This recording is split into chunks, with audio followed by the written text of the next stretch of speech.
When life throws you a curveball, how are you going to handle adversity?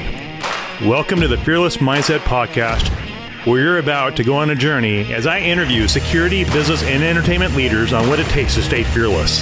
I'm your host, Mark Ludlow, and enjoy today's episode. Hello, folks. Mark Ludlow here with the Fearless Mindset Podcast.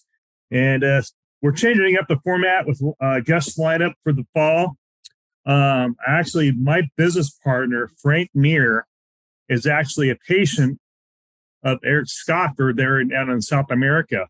And I want to give a plug out for frankmir. He holds the UFC records for most submissions, as you guys all know. You guys know he's been on my show many times, and we're launching the Ronin training system coming this fall.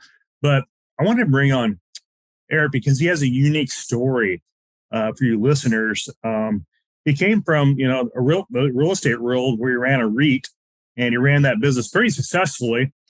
And I just want to tell his story of going from that industry to what he's doing now, because it's very unique and interesting. And I think a lot of you veterans listening to the show, a lot of you law enforcement folks listening to the show, a lot of you athletes in MMA world, UFC, mixed martial arts, and pro athletes, this would be something you want to hear about. Because as you get older, the body starts falling apart. And Eric has the answers for those bodies falling apart. Welcome to the show, Eric. Mark, thanks so much for having me. I appreciate it. You bet. I was researching on Maxim. I kind of read an op-ed you did in Maxim about the BioXcellerator. And I was like, holy crap. And I know Frank's he posts on Instagram quite a bit on what he does. I'm like, wow, it's pretty wild to me that that's available. However, the FDA in America does not allow it. It's kind of, I don't know if it's pharmaceutical control for profiteering. I don't know, but I'm glad you found a way to treat this, because it sounds like it treats veterans with PTSD issues and many other things besides, muscle recovery. So yeah, take us on a journey. Tell us a story of you and what's going on down there. Okay. Yeah, perfect. And I'd love to get back to that Maxim article, because that was one of my favorites in the sense that it's a moonshot goal of mine. And one of the reasons I transitioned from being just a regular business guy to being a business guy in the medical field and in experimental medical technology. But my moonshot is to make 100 years old the new 60. And that's what I talked about in the Maxim article. But I'll back up a little bit. So as you mentioned, before transitioning into founding the company BioXcellerator, I'm the founder and the CEO of that company now. But before I did that, I was running a real estate investment trust. I was the CEO of a single family home REIT that my partners and I just took public. And we had really just been capitalizing on the single family home market, specifically in the Southwest. I live in Arizona. I grew up in Arizona. So the market there was, hit very, very hard back in the 2008, 9, 10, in that recession era. And so we were capitalizing on, picking up homes that were 60% of, what you could build them for. And we did that in Texas and Las Vegas and in Arizona. So that's what I was doing. And when I was helping a friend market a property, and it was a beautiful resort property in Cabo San Lucas, and it wasn't even my listing, it was just a little bit of help in marketing. My friend said, "Hey, look, I'm getting really beat up here by Starwood and the Hiltons of the world. We're selling this beautiful property, 300 hectares on beachfront, but it's a little bit old, and they're not giving us great offers. What do you think we should do?" And I said, "Hey, listen, we're here in Arizona. And, we keep seeing this thing, medical tourism. Medical tourism is huge here in Arizona, and it is in Southern California and Texas, all those border towns. And, people are going in droves across the border to get plastic surgery and eyeglasses and braces and, dental work, that kind of thing. So I just said, hey, why don't we start marketing to medical tourism professionals, practitioners? So we went to the plastic surgeons, we went to the ophthalmologists, and we came across this group that was practicing stem cell science in their laboratory, but they were ready to take it out of the laboratory because they had made some incredible discoveries and actually treated patients, mostly through clinical trials in the university setting. But they really had some remarkable results that they were ready to share with the world. But to your earlier point, they couldn't do it here in the United States. The highest level technology is not able to be performed in the United States. So they were looking for an offshore medical facility. We pitched them this property. Didn't quite work. It didn't check mark enough boxes for a medical tourism facility like theirs. But over the course of a couple of years, getting to know this group in particular, but more importantly, getting to know stem cell in general and the cellular therapy industry and how advanced it really was. It wasn't that stuff that you heard on the news that it was controversial, which happened in the past, but there's no more controversial sourcing of stem cells, and it wasn't as antiquated and it wasn't as futuristic as the news media might make it sound. It was happening right now, and it was helping people right now. And so they needed business people, they're doctors and scientists. I needed, for my life, I needed something to leave a legacy of. And I was happy. My investors were happy. The company was happy, doing real estate, but this was tugging on the heartstrings. When I got to see that we were actually able to help people, it was a transition for me. So it wasn't fast, but it was right time, right place, and right interest. Sounds like a legacy thing for you too. 100%. Yeah. Wow. The first thing that came to my mind when I started reading the Maxim article is like, what the heck does the FDA have against, rejuvenating our cells with your therapy? Is top of the line technology. There must be some political lobbying thing going on in DC, kicking some great medicine out the door. I mean, look what we just went through with COVID and COVID-1 and 1,000 variants, whatever we're going through. It's like, I'm not surprised. I guess I have to say I'm not surprised by, government control of pharmaceutical stuff or, biocell treatment. What do you think of all that? Well, look, the pharmaceutical companies, for one, they're incredible. They've made some remarkable products. They've saved a lot of lives, but they're in the drug selling business, not the healthcare business. Look, they have 3 lobbyists to every senator and every person in Congress. So they are putting a lot of money into creating what's good and in their best interest. In the United States specifically, especially because, I spend a lot of time offshore and in our facility, which has to be offshore. But in the United States specifically, the medical system is sick care, not healthcare. It's very reactive, not proactive. And you don't see that around the world. And around the world, and like countries like Colombia, where I'm at right now, they're not controlled by pharmaceutical companies.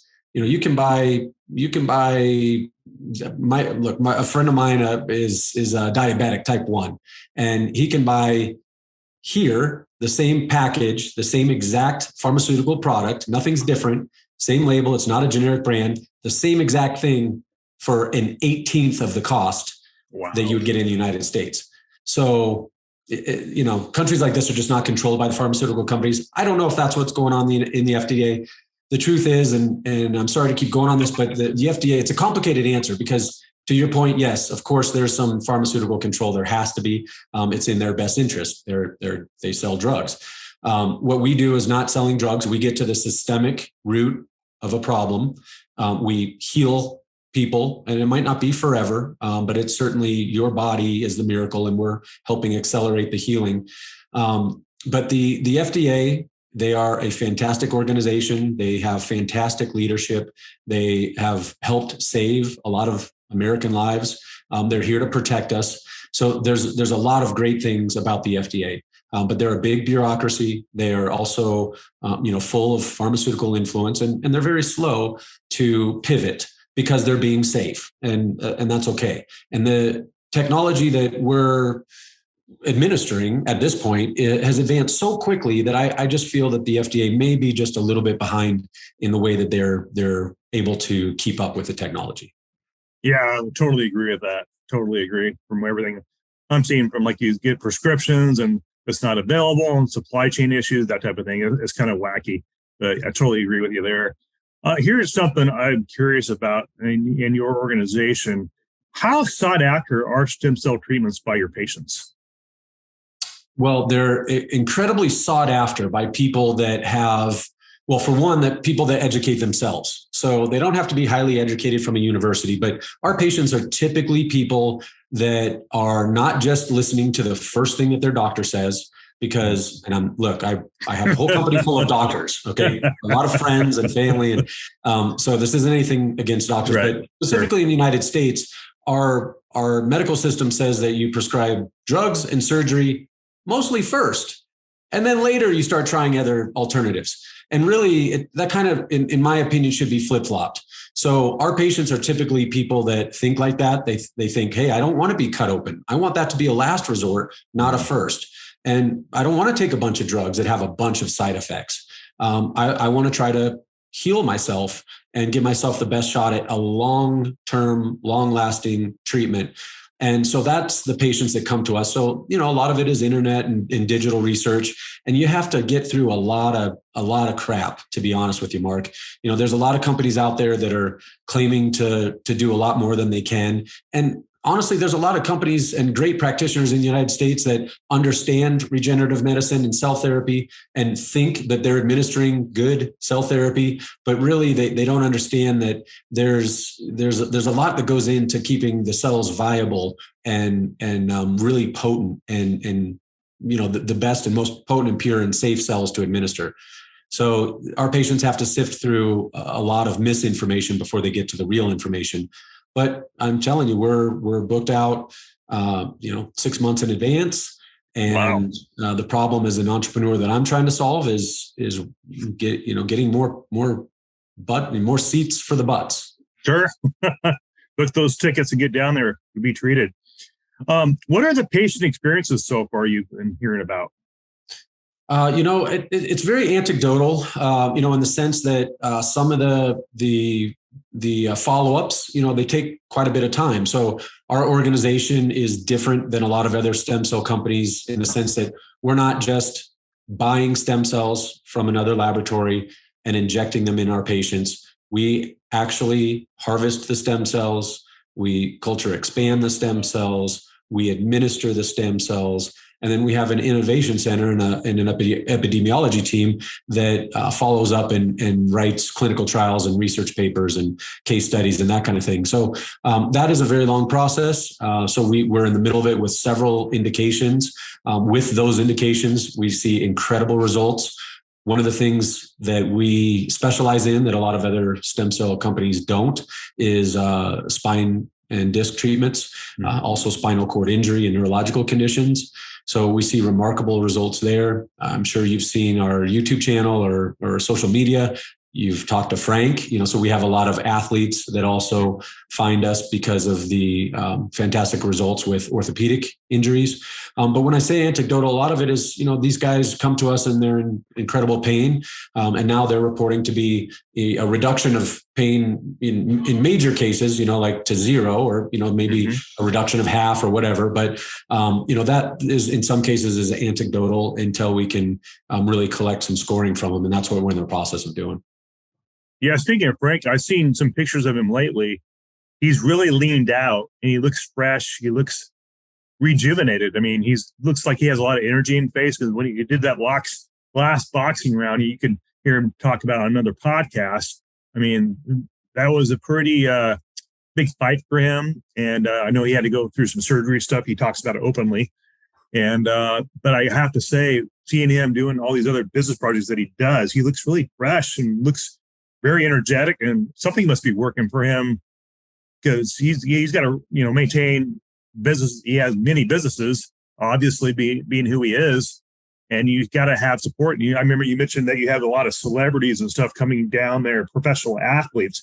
What do they come in with their teams and their entourage, and you probably have artists, all kinds of stuff that come down there from all walks of life.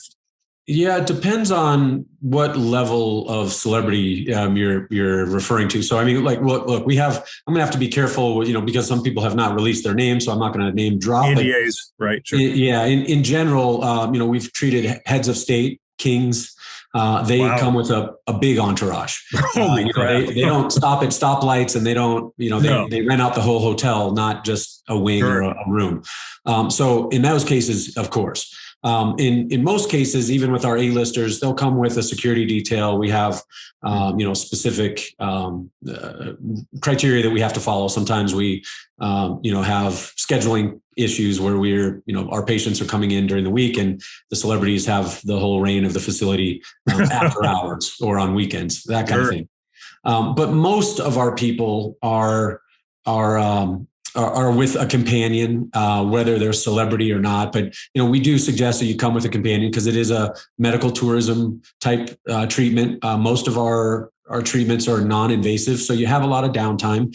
You have some time to go explore the city or do some tourist stuff. But yeah, everybody comes with some level of entourage, whether it's one companion or 5. But it's one of the things that I will say, and I don't know that we mentioned yet, but we're in Medellin, Colombia. Right. Medellin is, for one, that's the way the locals pronounce it. Everybody else knows Medellin. Yeah. I've just been down here so long that, that's the way you pronounce it when you're here. So, but every other, even Spanish speaking country, certainly English speaking countries know it as Medellin, which is, got a violent reputation from back in the drug days with Pablo Escobar back in the 80s and 90s. Sure. That history is well in the rearview mirror. It's a very safe place. It's a beautiful city. So, people typically are a little bit more scared before they get here. So they come with an entourage, so to speak. Once they get here, they're like, whatever, what the heck? Not a big deal. Relax and they go, oh man, once you've been here, there's places in the United States that are much more dangerous that you wouldn't walk around at night, where it's not like that as much here. So. That's good to hear for the folks listening. Hey, here's a question. How has the military experience been with your treatment with PTSDs and stuff like that? So, we do have a lot of veterans that come in. Our company, look, we're very fortunate to be in a place where we can help give back to veterans. Veterans and their families have given so much to the United States and countries all around the world. So we are a global company. We treat vets from all around the world. But, specifically looking at veterans in the U.S., we have a lot of high-profile veterans that have come in and had some great success. Guys like Omar, they call him Crispy, affectionately, because he was unfortunately hit with an IED in, I think it was like 2007 in Iraq, and over 80% of his body was burned. He's had hundreds of surgeries and including amputations. And so he was a mess. And he did all that for our great country. And so we're very fortunate to be able to give back to guys like that. I'm glad to report, and if you check out our YouTube channel, there's some great testimonials of him and other veterans that have had some remarkable results. I believe he heads up a cool organization, Black Rifle Coffee. Are you familiar with Crispy? Very familiar with Black Rifle Coffee, yeah. Okay. Yeah. So, they give back, their whole organization gives back to vets and first responders. But so, he had great results. We have other guys like Jesse Gould, who was a U.S. Army Ranger who had a lot of orthopedic issues just from normal wear and tear, bumps and bruises. And the thing that we see in both these guys and all of our veterans and all of our high impact athletes is something that you touched on, Mark, is, PTSD. A lot of times that is expressing symptoms that are actually more concussion related and potentially CTE.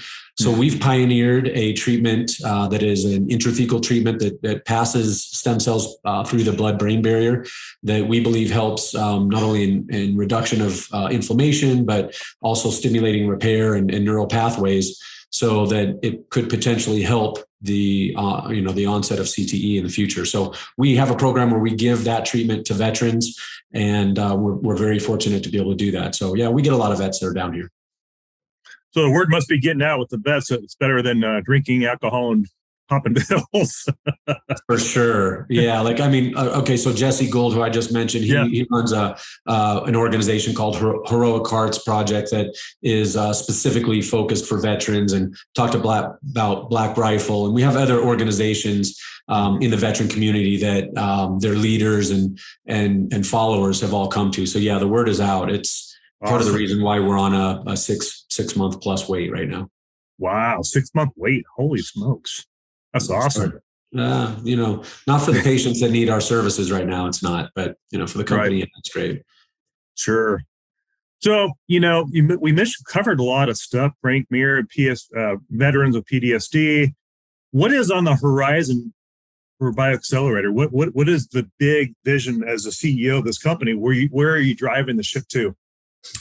Yeah, good question. So, I mean, first off, we want to get this into more hands. As a big kind of moonshot goal, besides making 100 the new 60.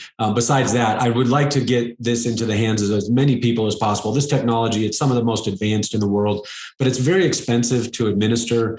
So I'd really like to try to get the prices down to a little bit more reasonable place, scale the business, maybe have some insurance companies look at this and realize that, hey, we're actually going to save money by helping our people get well instead of putting them on drugs and surgery and all the side effects that occur there. So that's a little bit more of a moonshot goal. But to answer your question simply, we're going to expand into some other countries that have favorable regulations to stem cell. We're going to continue to try to treat as many patients as possible and make a difference in every individual's lives, like we do on an everyday basis here. And then, we really want to come back home and penetrate the US market. The FDA has to really take a hard look at good companies, clear the field out of the bad actors. That's good. We're on board with that. So we support you in your skepticism of the market, because there is a lot of misinformation out there. But then, once you do that, let's get the good companies in there to help as many Americans as possible. And that's where we want to be, Mark. We want to be back home in the United States, helping as many Americans as possible. What are the misconceptions? I know I read the Maxim article you did, and that was a great article, by the way. What are the misconceptions of your treatment? Where does it come from? Is it from people that donate blood, or where does the product derive from? From donations or something?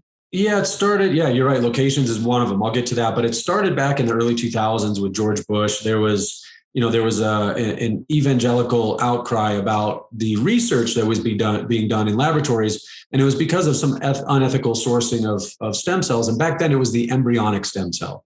And really the only way to get that is somewhat unethical, right? So we moved way past that. Nobody does that anymore. So we don't use embryonic stem cells. What we do is we have a healthy mother and a healthy baby that go home and live healthy lives together. Okay. But what they do is they donate that umbilical cord, that healthy umbilical cord, to great scientific companies like ours. Okay. And now we're able to help hundreds, if not thousands, of people from that donation. And so there's nothing unethical. It's the exact opposite. They donate it.